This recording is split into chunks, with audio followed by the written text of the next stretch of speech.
Good morning, my name is Lauren Leverington. I'm the officer in charge of the Barossa local service area, and that's the area that we are standing in today. So Barossa police are investigating a series of deliberately lit fires that occurred yesterday afternoon between 2 and 7 p.m. in this area. The fires were lit in the suburbs of Korunye, Lower Light, Two Wells and Reeves Plains. The weather really was average yesterday. Sorry, I'm happy to say that again.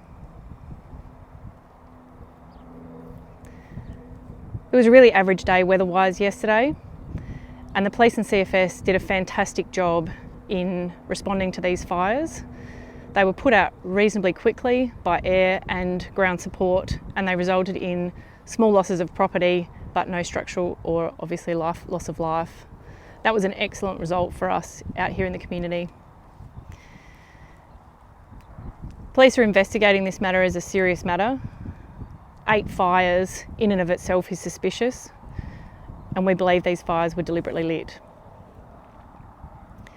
We have excluded a number of people from the investigation by speaking to them already.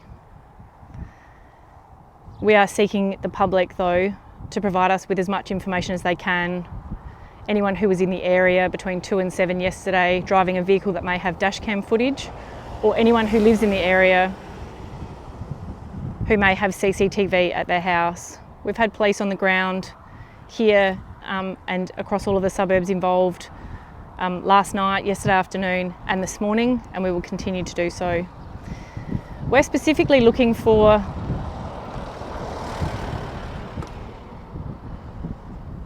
police are specifically looking for a vehicle. We don't have a registration, but it's a white dual cab ute with a distinctive black tray and black rims. And we would ask anyone that was in the vicinity of the Reeves Plains fires yesterday afternoon who may have dashcam footage of that vehicle or CCTV to contact police. We ask anyone that contacts police to do so via Crime Stoppers on 1800 333 000. Thank you. Lauren, can you tell us what makes you think these fires were deliberately lit, and do you think they're all connected? Yes. By the same person? Yeah, look, 8 fires that occur between 2 p.m. and 7 p.m. on the same day in the same geographical area, absolutely we do think that they are suspicious and deliberately lit. In terms of whether or not it's been lit by the same person, that remains to be seen as part of our investigation, and that's really why we're asking the public to provide us with as much information as we can. And have you found anything at any of the scenes, like accelerant or anything that the arsonist has left behind?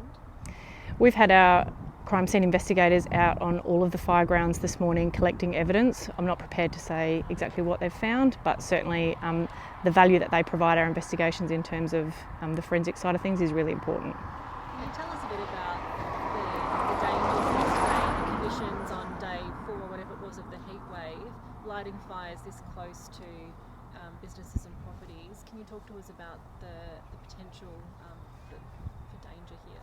Oh, absolutely. You know, this community is reasonably heavily populated. We're standing in an area where there's fields and businesses, so there's certainly potential for loss of business capacity in that sense. But there's loads of homes out here and families in this community. And with the prevailing conditions and certainly the wind, which still hasn't gone away completely today, but absolutely those conditions yesterday and what the CFS were facing were really intense, and we were very lucky.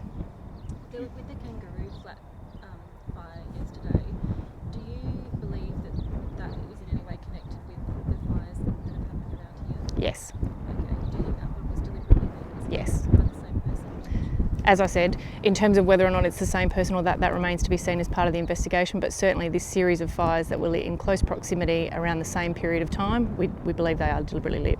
Sorry, the kangaroo flat. Accidental. Yeah, it was a car in a panic. That happened about 11 o'clock in the morning. I'll have to take further information on that specific one as part of the 8. Yeah. And have we avoided a lot of destruction here?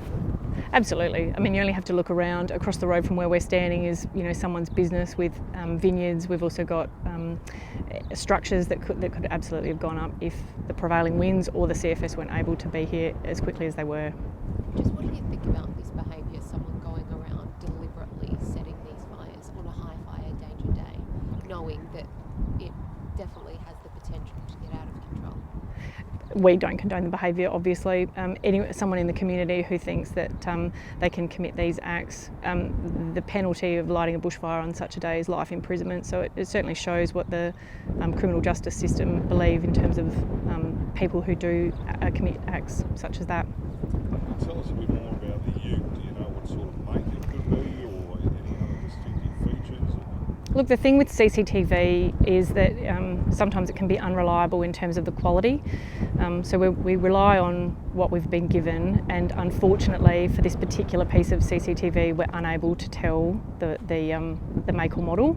We can say that it's quite a distinctive black flat tray and the black rims with a white dual cab ute. Can you see who's driving the vehicle? Is there a male driving it? Do you have any more information about the suspect? There are two people at the vehicle, but we cannot determine whether or not they're male or female. Unfortunately, the footage is just too far away. And we know that the drivers of the vehicle are linked to the arson incidents? No. So that vehicle is seen at a location near Reeves Plains, which is one of the locations where a fire occurred. That vehicle is not seen near the fire as it was alight, but it's certainly a vehicle that we would like to speak to the occupants or anyone who may be able to establish the identity via a registration.